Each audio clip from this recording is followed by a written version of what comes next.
এই যে দেখেন আমরা মরিচ টালে আসছি মরিচ তোলার জন্য। দেখেন গ্রামের বাড়ি থাকার মজাই আলাদা।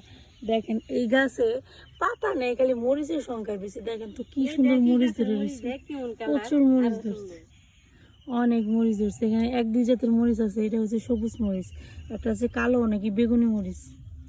কত মরিচ আছে দেখছি বেগুনি, সব ধরনের মরিচ। গাছ থেকে মরিচ তুলে কত এবং টাটকা মরিচ দেখে মন চাইতেছে যে শাক দিয়ে খেয়ে ফেলে কামড় দিয়ে। খুবই সুন্দর মরিচগুলো। আজকে সকালের খাবারে আছে মরিচ বাটা, তার জন্য মরিচ চালে আসছে মরিচ তোলার জন্য। দেখেন কত সুন্দর ফ্রেশ মরিচ, তাই না বাবা?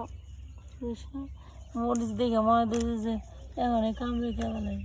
এই যে দেখেন, এই যে এটা হচ্ছে আরেক জাতের মরিচ, এটা এই যে কালো কালো হয়, কালো কালো হয় কি বেগুনি বেগুনি হয় এই মরিচ গাছটা।